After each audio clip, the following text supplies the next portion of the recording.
Welcome to E360 TV, the live streaming and on-demand destination for influential voices and enlightened audiences. We offer trending, grassroots, and purpose-driven content across a diverse range of interests. E360 TV is more than just watching programs. We offer the ability to interact with live shows connecting audiences to real, authentic influencers and storytellers while streaming to millions of devices.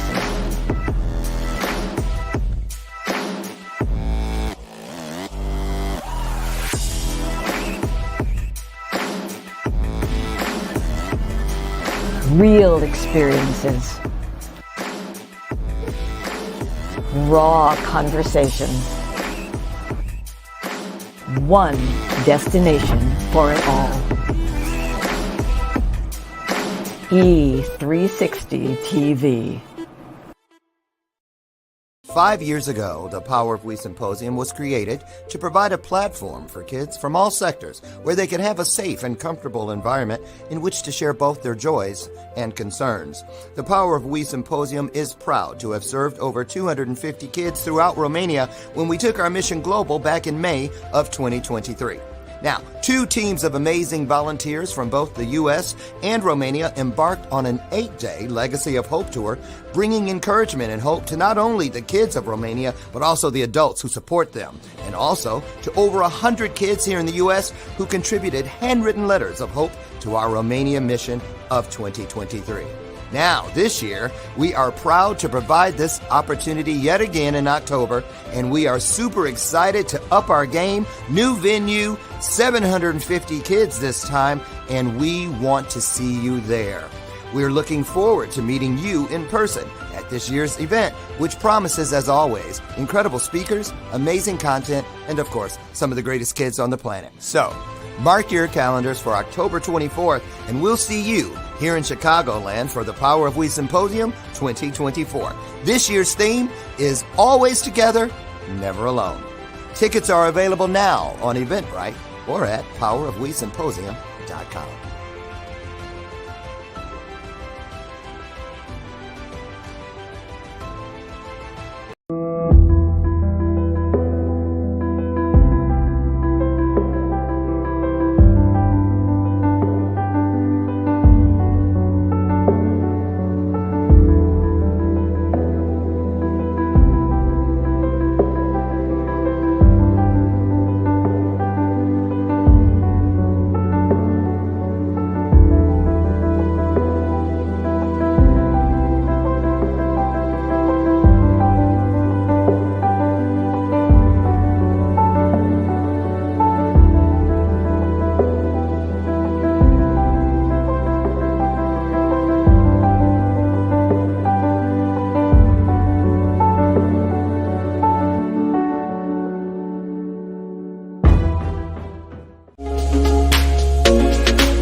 Shamelessly displaying my state of mind, but you walk right past me, pretending like you don't see.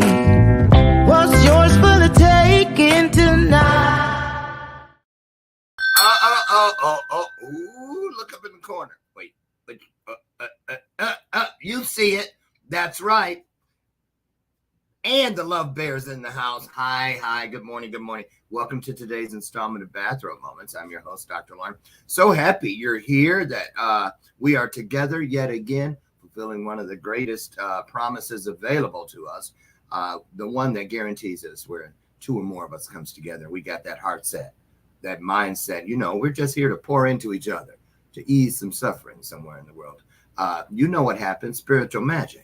Can I get an amen? There, I'll kick it off. There you go. Welcome to today's installment, the Friday edition. We've made it all the way from Monday down to Friday. Father's Day weekend is upon us. For those of you celebrating, and for the dads out there, happy Father's Day. But this is my one and only Pride show for the month, and I'm so grateful to today's guest who came in last minute. Melissa Hull, you had seen the promos, was supposed to be here, but she fell ill.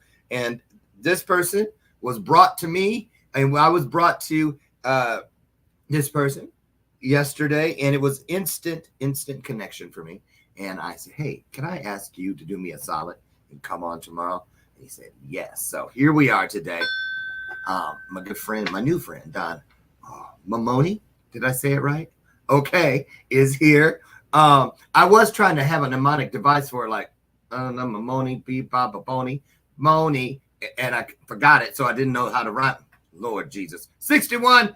It's a trip some days, but I love it. Almost 62 in a few weeks, y'all. Going to be in Jackson Hole, Wyoming, for the Grand Butterfly Gathering. I am emceeing. The Guinness Book of World Records will be in the house. And also, that is my birthday week. Be there from the 28th through the 6th of July. And on the 4th, my husband Brian and I get to ride in the big 4th of July parade. So that's how great can that be, especially on your birthday, right? So without further ado, let me tell you about Don. He's a speaker. He's an identity coach. First one of those we've had in 8 years here on the show. He's also a consultant, teaching audiences and clients how to reach their maximum potential and how to impact by discovering and embracing their true identity. I got to ring the bell on that one. And supporting companies dedicated to safe spaces that support unapologetic authenticity. It's all about that inclusion piece and not just going through the motions. Mean that shit, right? So that's the bell of purpose. And I mean that when I hit it, when I ring that bell, it is not a prop. It's not some gimmick. It is an opportunity. Seriously.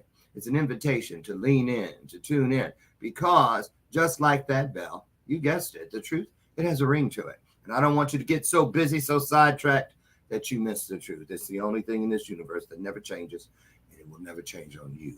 So keep that in mind. Welcome to the show, my sidekick. She's been here all 8 years. Lucy McGillicuddy Ricardo. I love me some Lucy. And so we're going to get our friend in here, and I'm going to start today by let's go back to where a lot of what we celebrate today, a lot of the privilege that we experience today, and not just this day that we celebrate all the things. I'm able to be married. I'm able, if I wanted to, I could adopt children, so many other things, but still so many things that need to change. So we're going to talk about a little bit of all of it. And we're going to start with a little history lesson on what were the Stonewall riots. You might remember a few years ago, PBS, my husband Brian and I did some little, the more you know kind of things for, they were called Stonewall Moments. And I learned a lot because I knew, believe it or not, as a gay man, I didn't know I was like, what's Stonewall? Shame on me. So now every chance I get to help people come out of the dark where I was, I like to do it. So here, let's take a look at this. And while we're watching, our guest will be coming in to share his story with us. The Stonewall Uprising was a series of confrontations between police and gay rights activists beginning on June 28, 1969. While not the start of the gay rights movement, the uprising served as an important catalyst for future activism. At the time, discriminatory laws against the LGBTQ community existed in most urban areas, including New York City. Gay bars, like the Stonewall Inn, were places for members of the community to socialize free from harassment. However, these bars were also frequently subjected to police raids. In the early morning hours of Saturday, June 28, 1969, police officers raided the Stonewall Inn the second time that week. Police cleared the bar, roughing up and arresting patrons, but unlike before, the crowd did not disperse. Instead, they jeered at the police and began to throw bottles and debris. The officers barricaded themselves in the bar as the crowd began to fight back. Over the next 5 days, the riots outside the Stonewall Inn waxed and waned in what historians called a spontaneous protest against social and political discrimination. Stonewall served as a catalyst for political activism in fighting discrimination against the LGBTQ community. Although gay rights activist groups existed before the riots, Stonewall made way for more radical groups such as the Gay Liberation Front and Gay Activists Alliance. In 1999, the U.S. National Park Service placed the Stonewall Inn on the National Register of Historic Places, and in 2016, President Barack Obama designated the site a national monument. Over the past 7 years, we've seen achievements that would have been unimaginable to the folks who, knowingly or not, started the modern LGBT movement at Stonewall.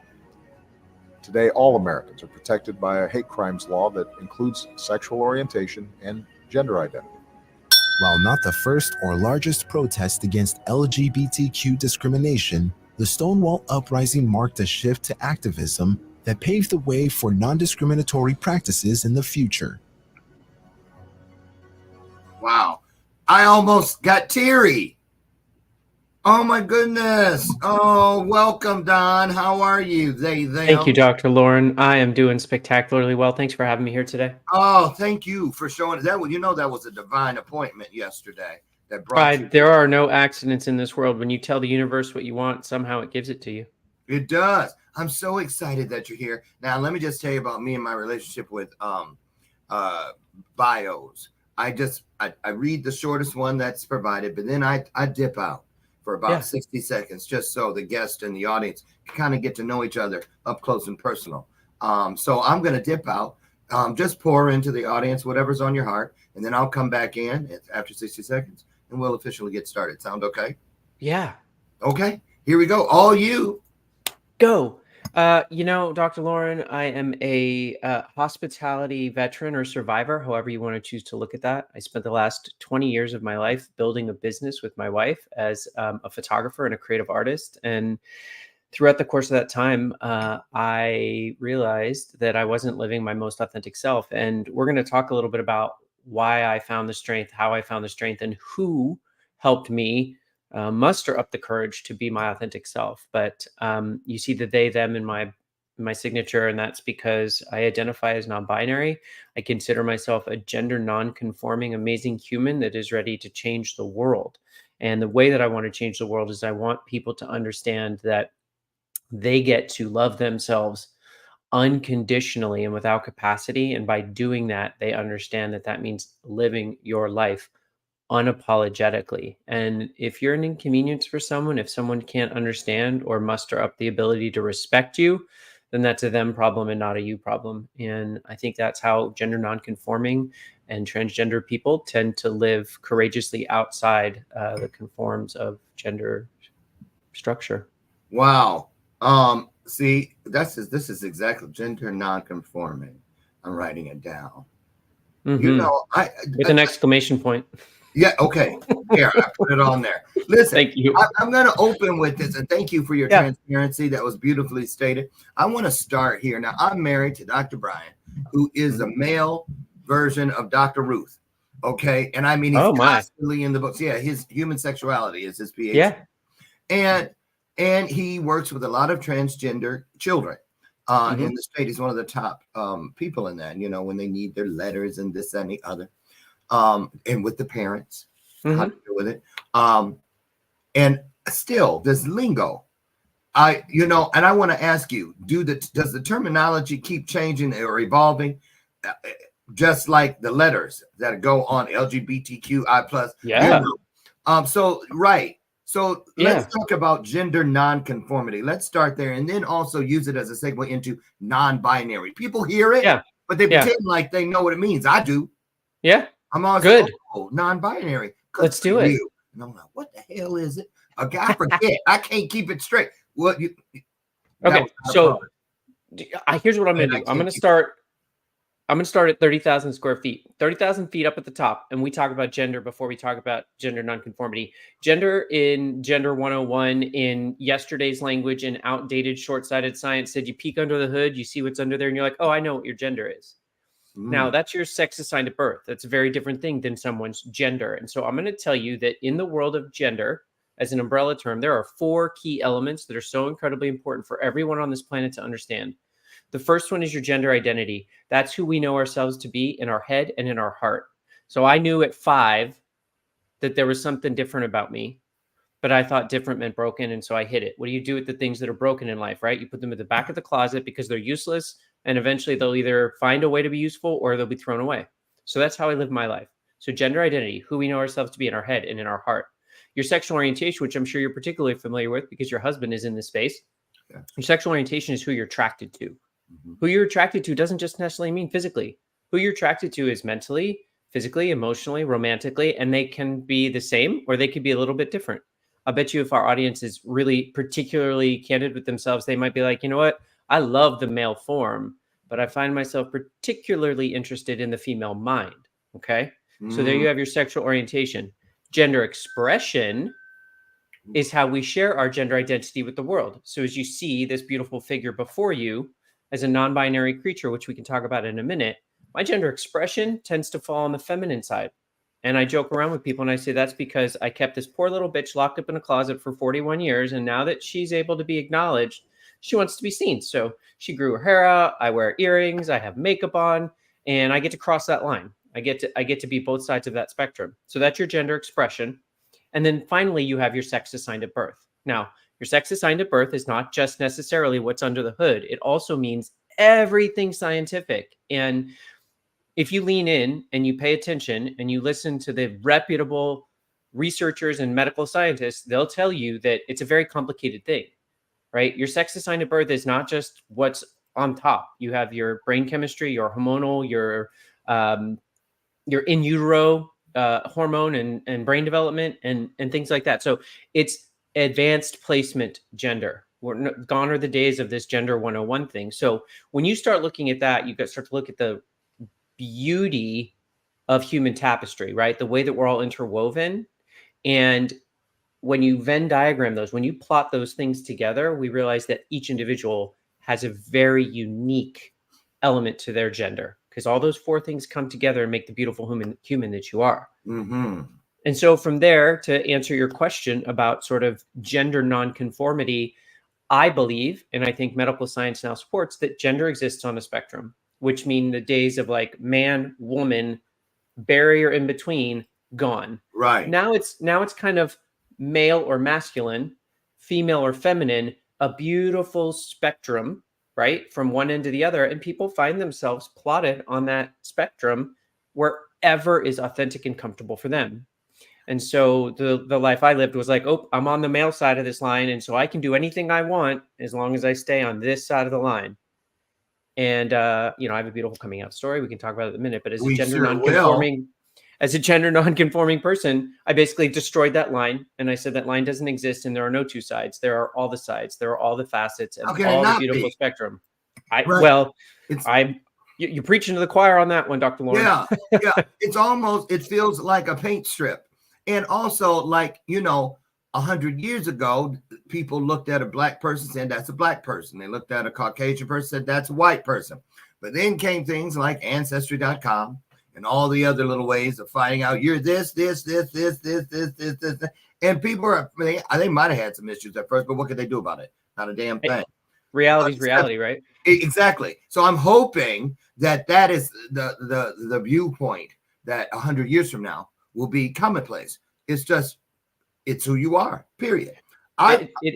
Go ahead. Yes, 100%. And I think that the element is we get to look at the idea of social construct, right? There's the kind of trending thing that, gender is a social construct. So is class and so is different things. And so when we look at things like all the different wars, all the different battles that we fought, right? It started with civil rights. And I'm certainly not going to talk to you, Dr. Lauren, about civil rights, but we all know there was a civil rights argument and a civil rights battle, and we're still fighting that battle today. And what we've done, we sort of compounded it on top of each of these things. And so first we had the civil rights, and then we had the women's rights, and then we had the gay rights, and now we have gender rights. And it's exhausting to think about that we keep fighting the different battles of the same war for equality.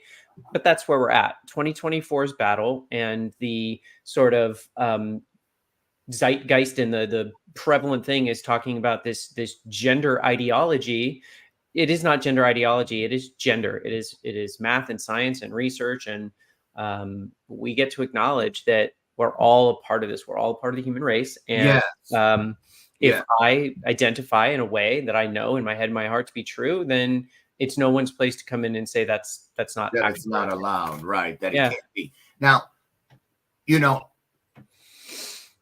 one of the things I love about where we're at today, as far as mile markers, litmus tests, if you will, is when we watch period pieces. My husband and I, every now and then, we'll watch a period piece. Like right now, we're watching one called The Gilded Age. And we're still shocked when we go, ooh, we see, ooh, look, my gaydar went off. And sure enough, the storyline expresses and confirms what we knew to be true. And what I love, it's easier because they're not, like in most cases, not straight actors pretending to be gay. They are really hiring gay actors, trans actors, because they don't have to act that part. They just have to act the lines like any actor should have to. So not like, it's not like, but when we think back to things like Tootsie and Mrs. Doubtfire, it was funny and this and the other, and even some like It Hot way back when. But what they were doing, they were challenging the norm. They were challenging, and they brought it in through comedy, like a lot of sensitive subjects have to come through that door in order for people to be able to handle it. But what I want to get to is this, I'm so looking forward to, from wherever I end up 100 years from now, to be able to watch what's going on in this world with this very subject. I want to ask you this, however, because you clearly are very confident in who you are, but it wasn't always that way. I want you to talk about, if you could, those danger zones that kind of stand outside the line of gender expression, going like a bodyguard. Where do you think you're going? Oh, you think you're just going to walk up in here? That kind of thing.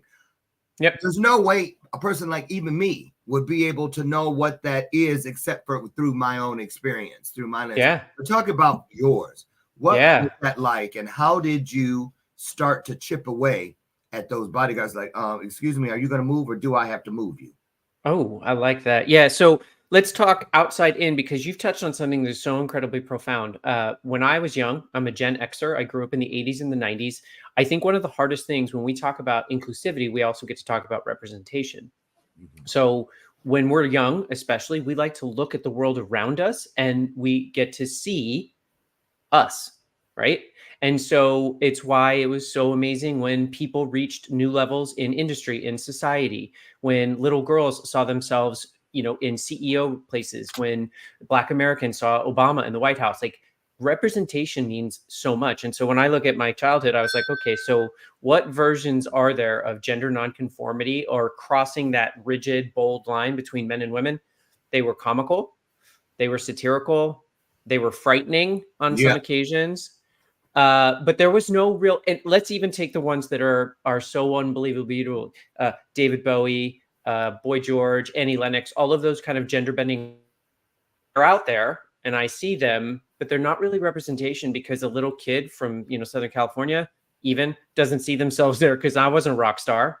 I didn't have a belief that I was going to be a rock star. And so it was close, but no cigar. It was real close, but no cigar. And yeah, everybody wants to be a rock star, sure. But like, there were no versions of me in everyday life. And what that meant was there was no language, there was no understanding, there was no appreciation for. And I think one of the things that we do as children, of course, is lean in and figure out, right?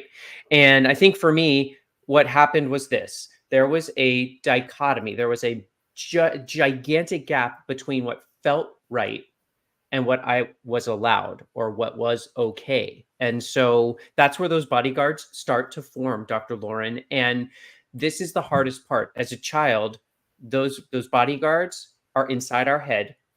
They sound like us, and so we think they're us. Mm-hmm. And so I started to say, like, you're not allowed to like that. That's not allowed to feel natural, normal, comfortable, and happy for you. And so eventually what those bodyguards do, to use your continued analogies, they become more numerous, kind of like the Agent Smith from The Matrix. They surround you and then they close down until basically you only have your footprint. You only have where you can stand. And so for 41 years, I realized, okay, it doesn't matter if that felt right. Didn't matter if that felt good. Didn't matter if that was affirming. You're not allowed. This is what's expected of you. That's the path you get to go down. And so, and let's just roll with it if it's okay with you. The reason that I fought back, and like you said, are you going to move or do I have to move you? In 2016, I had a daughter with my wife of then 7 years. And I started to really develop physical anxiety, physical exhaustion, couldn't sleep, couldn't behave, cloudy brain, like really intense stuff. Modest panic attacks, not drive me to the hospital, I think I'm going to die panic attacks, but just a real impact on my day to day. And I thought it was, depression with that, Don? I wouldn't say depression, but like chronic thinking, like what's going on? Why is this happening? I don't understand. And I started by saying, you're a parent. Parenting is hard. You have this tiny little precious infant of a gift that you have to keep alive. And that's a lot of stress.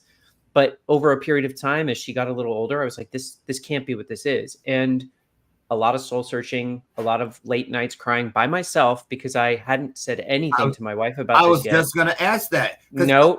What you don't know, if you don't understand the feeling, you don't know what words to choose to put in front of it.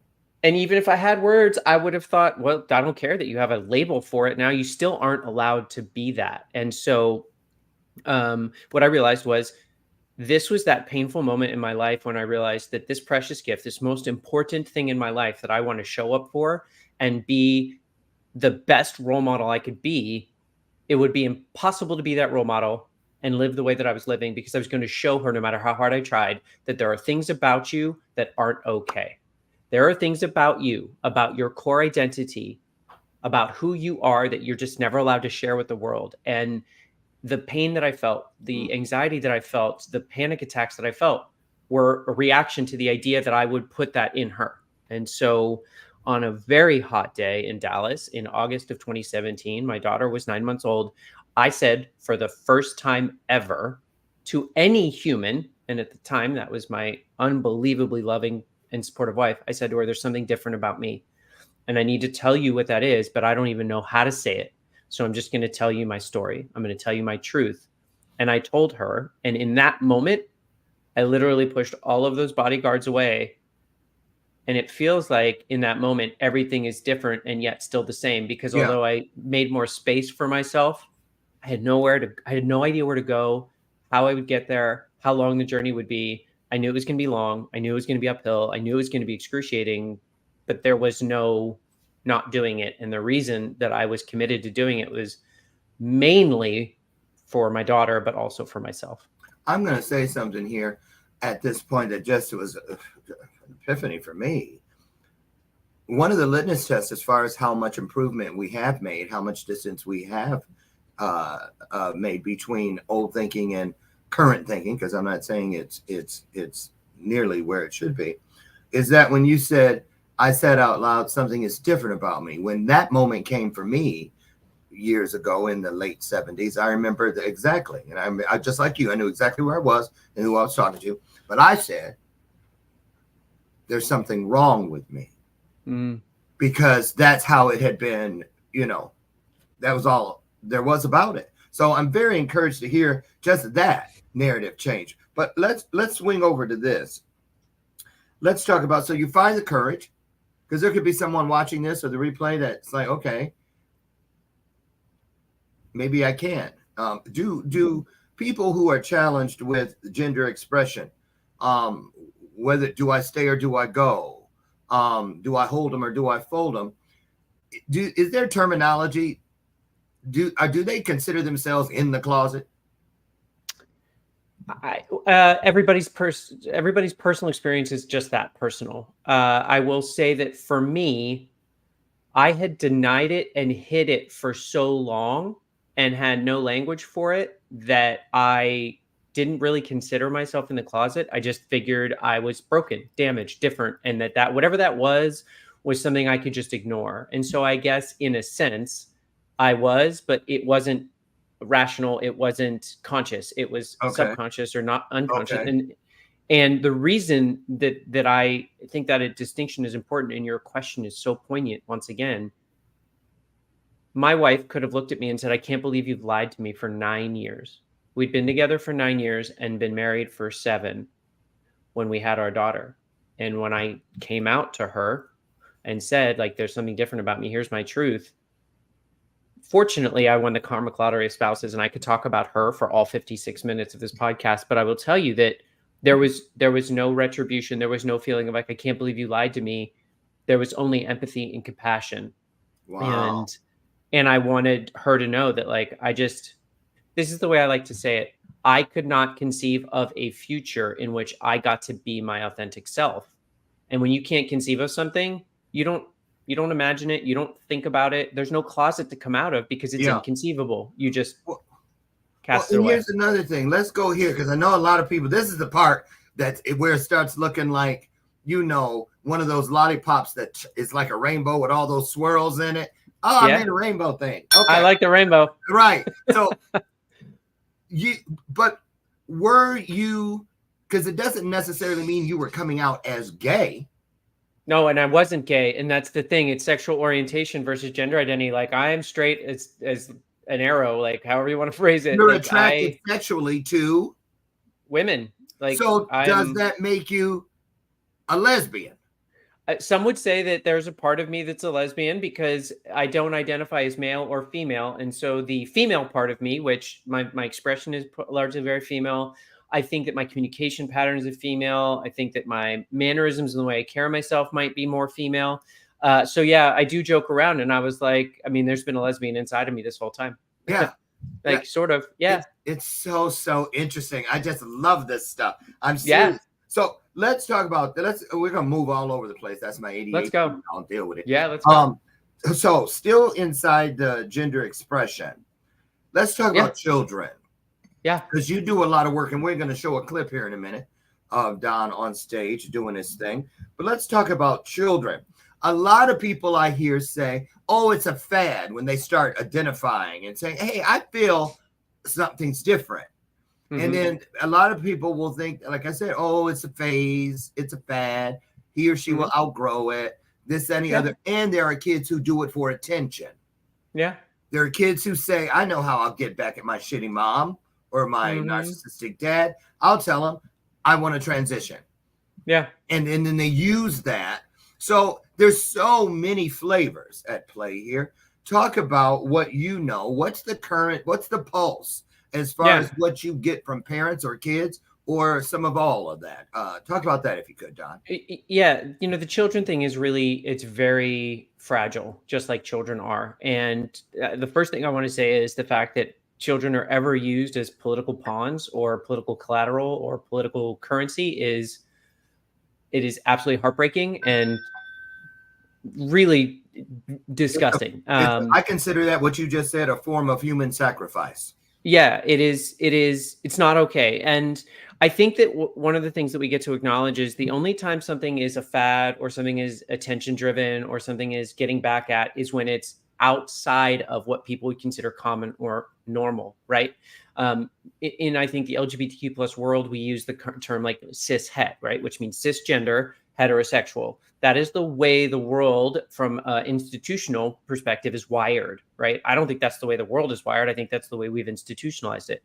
Cis het is the largest percentage of humans. And so that's how the whole world sort of is based. And that's not okay. And the reason that is because there's people like me and people like you, and we matter and we belong and we deserve understanding and respect. When it comes to children, I think what's most important to acknowledge is nobody's too young to be straight or nobody's too young to be cisgender. people are too young to feel like they might be gay or might be trans or non-binary or gender non-conforming. Now, keeping in mind the distinction between gender expression and gender identity, I want to approach both of those. Okay. I knew that there was something about my gender identity that was different from a very young age. And what that meant for me was very different than what it meant for someone else. When it comes to gender expression, I think the rigid rules that we have and the labels that we put on them and the definition that we put on them is part of the problem, right? Let's take a little history lesson, and I'm going to go like millions of years ago, or not millions, but hundreds of thousands of years ago. The best minds in the world and the best scientists in the world thought that the Earth was the center of the universe and everything went around it.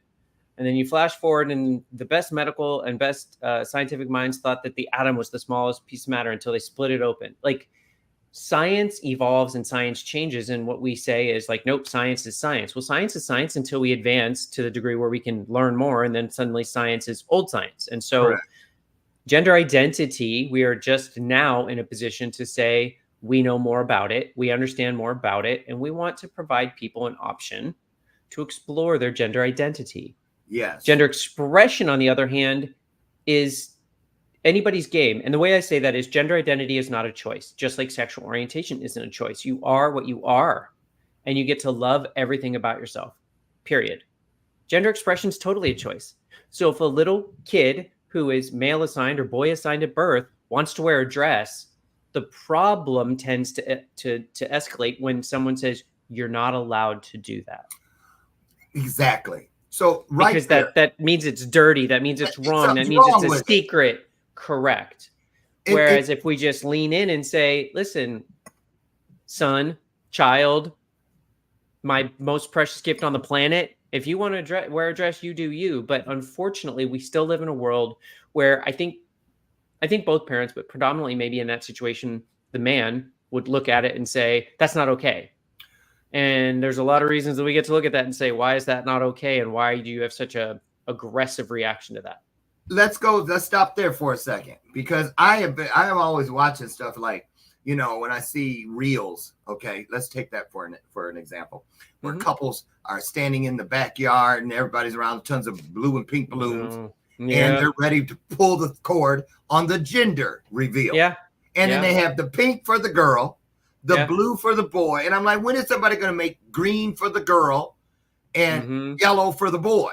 Or rainbow for the child. Or just, you see what I'm saying? And it's like, so it's when you trace the footprints back, it goes back to the most basic things that we've been groomed to believe. And it's like putting people inside of a box and saying, this is where you belong. Now stay there.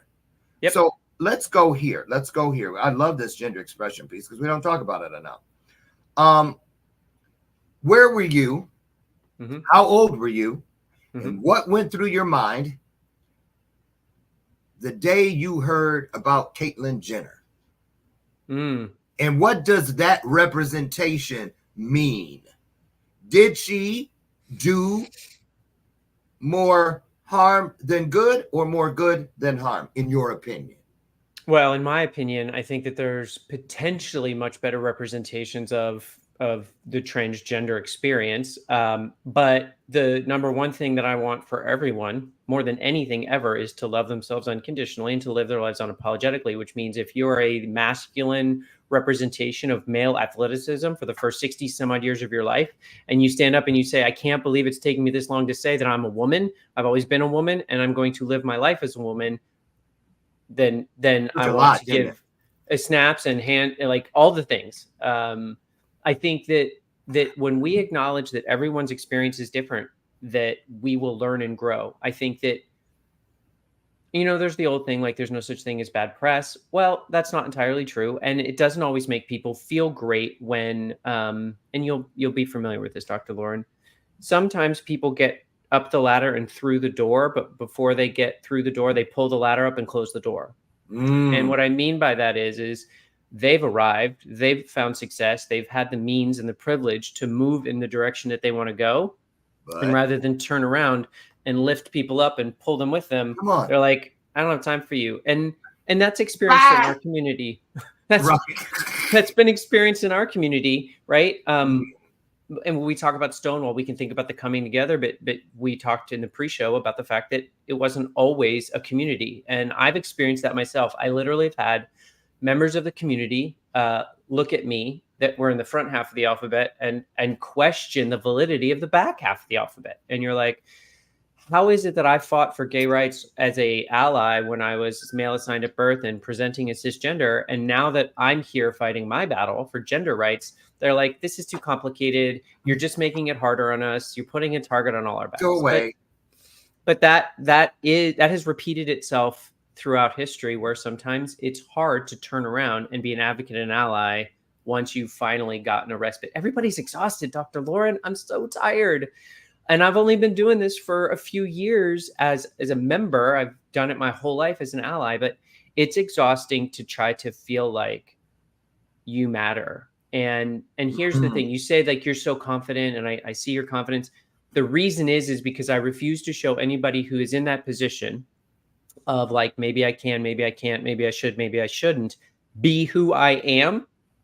I stand up and I'm this confident because I exist, I'm valid, I matter, and it's without question with an exclamation point at the end.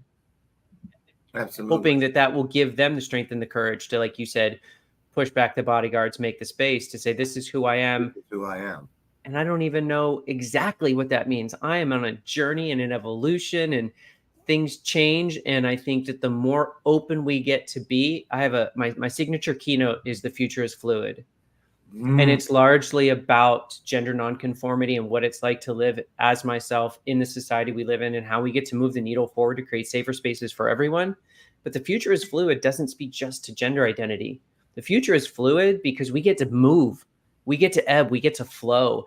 The rigidity that exists is part of the problem, right? People stand on principle, stand on story, stand on what they know and what they've told themselves. When in actuality, what they know and what they've told themselves may not be all that based in today's reality. There you go. There it is. Move. Can I get an amen, somebody, please? I want to that was a big piece right there. There's an amen. When was the last time you heard one of these two phrases come out of somebody's mouth, or maybe you read it somewhere? And whenever that was, what should we do? Give us something to go on. And that means even me, because I have heard it. When you hear these terms, cross-dresser, transvestite, that kind of thing, because that's confusing. But old school people, just like I was in the presence of somebody a couple weeks ago, a Caucasian man who said, yes, I used to live next door to a colored guy that reminds me of you. And I was looking at him, you, right? Yeah. But I had to stop myself and go, wait a minute. Yeah. That was the world he lived in. Right. So you know where I'm going. And then we're going to go to your clip when you're done here. Go ahead. We don't use ignorance as an excuse to allow people to say things that maybe are not the most representative of an open heart and an open mind. At the same time, we get to give people grace. And the reason I say that is because I use the word ignorance a lot. Ignorance is not a derogatory term. It's not like calling somebody dumb or stupid or any of those other words that I teach my 7.5-year-old daughter not to use. Right. They don't know because they don't have a personal experience or haven't found the time or the energy or the inclination or the opportunity to educate themselves. Right. So you've either lived experience or you've got education on it. So when I hear those words, I typically see them as an opportunity to educate someone rather than be offended by it. Now, if and when someone wants to be offensive, you're going to know that they're trying to be offensive because that's their intention. And intention always shows you what the real reason behind someone's words are. I experience that a lot online, and I'm remembered of the quote from Dr. Martin Luther King, and I'm probably going to butcher it, but it's the effect that, darkness doesn't drive out darkness and hate doesn't drive out hate. We need love and we need light. So when I have an opportunity, even when somebody says something derogatory or offensive, I say, you know what? I see you and I love you for who you are. I don't know what happened, and I don't know where you're at and why you feel it's so necessary to try to make me smaller, to make you bigger. But I hope you find the joy and the happiness and the peace and the love that I have in my life, because it's amazing, right? So words and labels are just that, words and labels, and we get to grow and we get to have an open heart and an open mind. There is such a thing as a cross-dresser, which is very different than someone who maybe is gender non-conforming. Cross-dressing is usually some act that someone engages in. It is I guess, similar to drag, and I'm speaking not from experience, but from education. It's similar to drag in that it is the opportunity where a person dresses up in the clothes of another gender for feeling or for enjoyment. Whereas I wear whatever clothes I wear and shop for whatever I shop because not only does it make me look fabulous, but because it feels right to me to affirm my identity, right? And so if somebody says, "Oh, so you're a cross-dresser," I say, "You know what? I can see where that might be confusing, but no." And I kind of try to define those things for that person. When I hear things like "there's only two genders" and God didn't create people like you, those are the times when I say, "Hey, listen, thanks for your perspective on it. However," and then I go on to educate them. And then when it reaches a boiling point, when it reaches a point where there's no longer production, there's nothing productive about it, and they're not growing, then we tap out and we say, "Listen, you do you." I see you better than me because I can see you going, "Oh, bless you, child." Yeah. Now, whereas I would be like, "What you say?" Yeah, I'm taking my shoes off right now. No, Yeah, there are those. I want to hear you say it.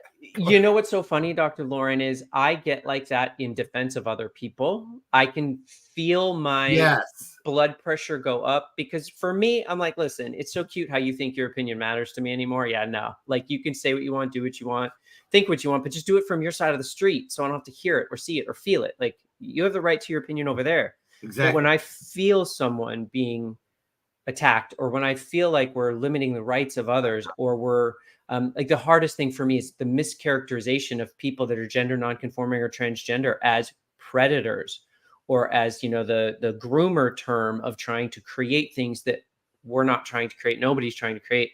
Those are the times when my blood pressure goes up. And what I found is I change my physical chemistry. I work out. I do something productive. I make a donation to somebody that whose campaign I know is going to advocate for our rights. I find ways to try to level that field of like, I feel transgressed. I feel angry. I feel upset. Okay, we're going to bring that down by bringing more light and love into the world. Love it. Love it. Love it. We can all, I'm going to make a mark on my book today to do better with that too. I love that. That is just brilliant. Listen, I want to show the clip that I have of actually your speaker sizzle reel.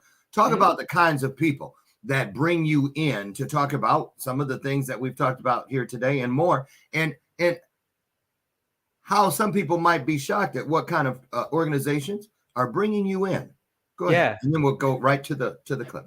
So there's a Venn diagram again. I love Venn diagrams. I think for a certain degree, but like the two bubbles I think that I exist in as a expert, as a subject matter expert, are authenticity and gender nonconformity and gender identity and what that means. And those bubbles have a really beautiful overlap because what started to happen is in 2021, after I'd come out publicly. So we didn't talk about that, but real quick, like it took me 4 years after I told my wife to find the language, to do the research, to do the self work, the soul searching, all those things to say, this is what I mean when I say what I say. Like, this is how I'm different. And I had the opportunity to speak in 2021 after COVID at an organization that said, we're just letting people resubmit when we cancel for 2020. I'm like, great, I want to speak, but I want to speak about this.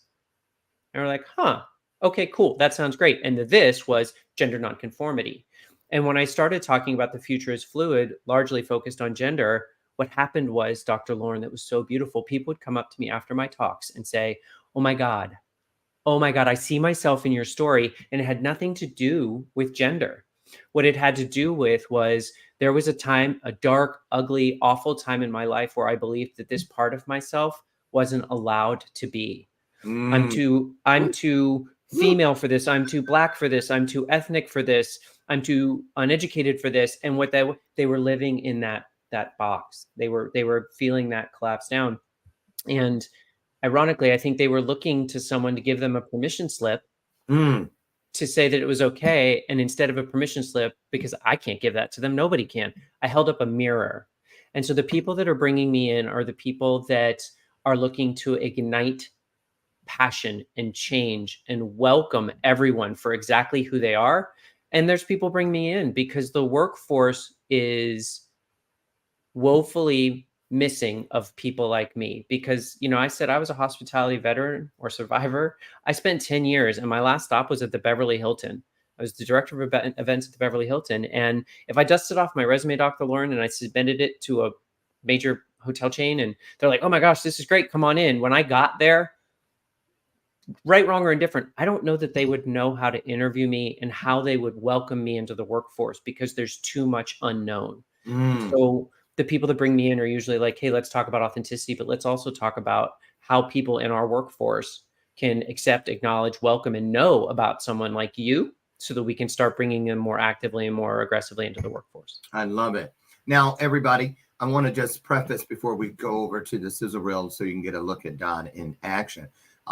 He's very vocal about the fact that he's a speaker and a coach who teaches audiences and clients how to reach their maximum potential and impact by discovering and embracing their true identity. So recently, as we've been talking about here today, coming out as non-binary, and that too is something that people need to be educated on, myself included, says that he's a committed advocate for the LGBTQIA plus community. And so when he consults with companies and organizations, it's dedicated to diversity, inclusivity, equality, and representation, as well as creating safe spaces that support and encourage, again, unapologetic authenticity. So let's take a look at Don in action. Here we go.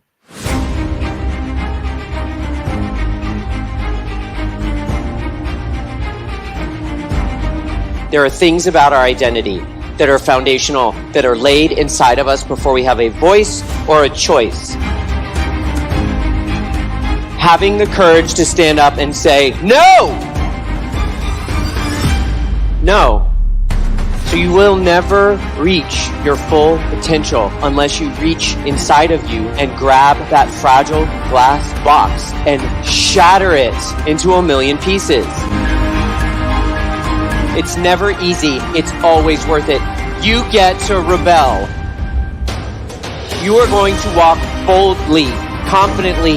You get to choose. Unconditional self-love. Unapologetic authenticity. You are a rebel. Do you feel it?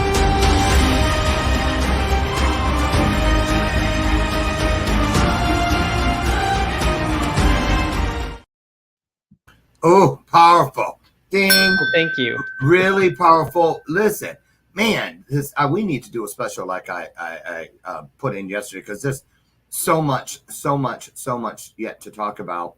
I want to I love that in my favorite piece. I loved it all, but my favorite piece inside, I thought was absolutely brilliant, was when you said reach inside yourself and grab that glass box. So many of us have been taught to break glass ceilings, things that are outside of us that we didn't put, you know what I'm saying? But then we still carry everything internally past wherever that is the ceiling was keeping us from, and wonder why we're still not fulfilled, why we're still not happy with who we are.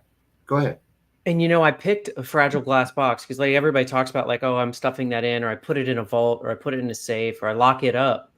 The thing about what's inside of us that's holding us back, it's like a glass ceiling in a sense that it's fragile.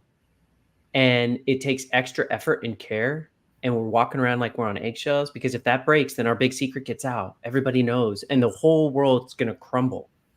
But the fact is once you reach in there and you break it, all that energy, all that effort, all that wasted time, you get to focus that on being exactly who you are everywhere where you go, no matter who you're with. And it really will. It'll change the world, not only for yourself, but for everybody. That's why I say maximum impact. Suddenly, all that stuff gone, all that effort somewhere else, redirected. I've experienced it. I replaced fragility with freedom, and I want that for everybody on the planet. I love it. One of the things I love about you already is that people come in thinking that it's about one or two specific topics, but then start seeing or feeling, which is even more important, that, wait a minute, I'm resonating with this, because now it's gonna invoke that search. You know, if you seek, you're gonna find it. And what does it mean? Why do you feel this way? And it just helps us love ourselves to the full capacity which is boundless. Yeah. There are no fences around it. So I think it's just incredible work you're doing. Tell us about this link that's on top. And you guys, I'm going to drop all of Don's links inside your comment section for easy access immediately at the conclusion of today's broadcast. But tell us about the thing up top. Yeah.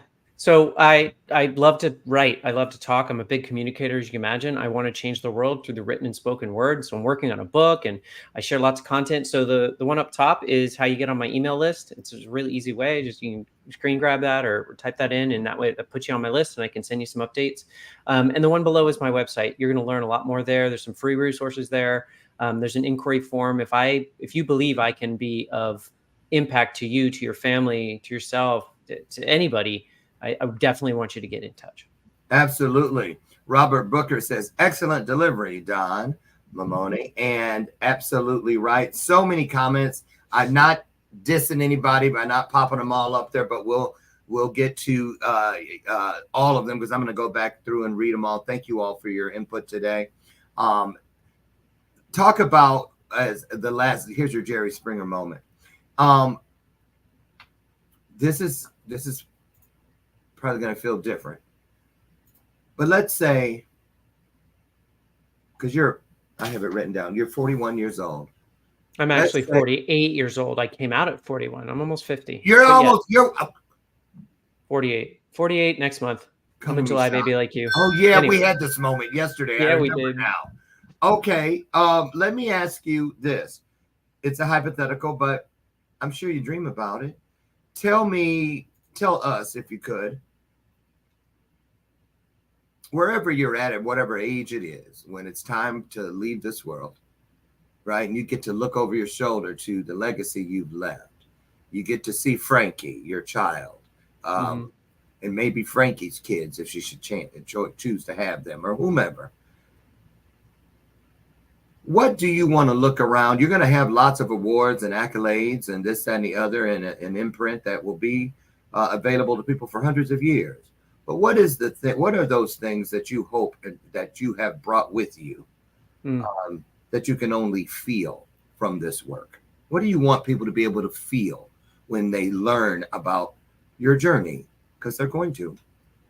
So I have this really interesting feeling lately that everyone has a coming out story. It's not reserved just for the LGBTQIA2S+ community. Everybody has one, right? A moment when fear turns to courage and doubt turns to certainty and shame turns to pride, and they say like, hey, this is me.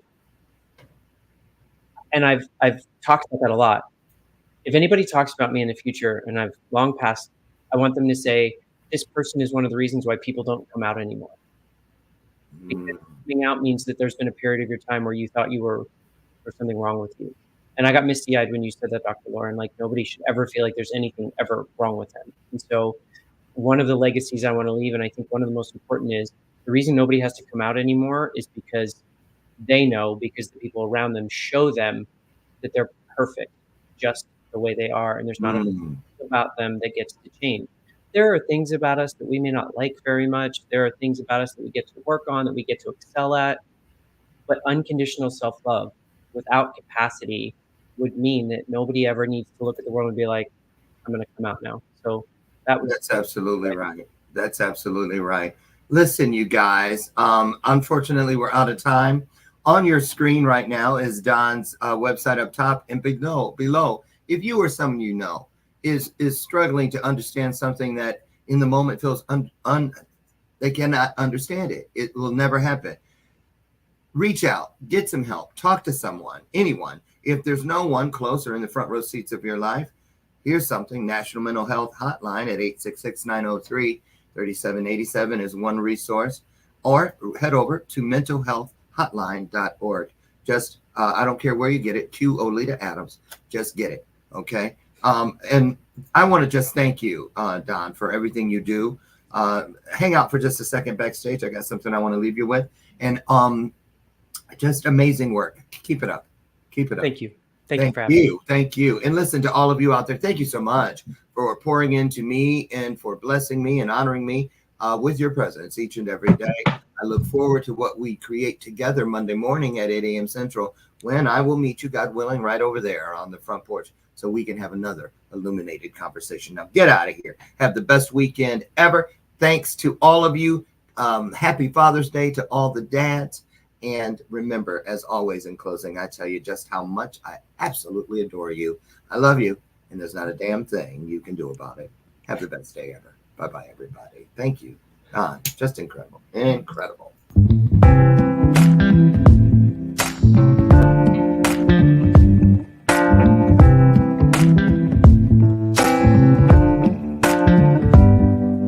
Show me your soul.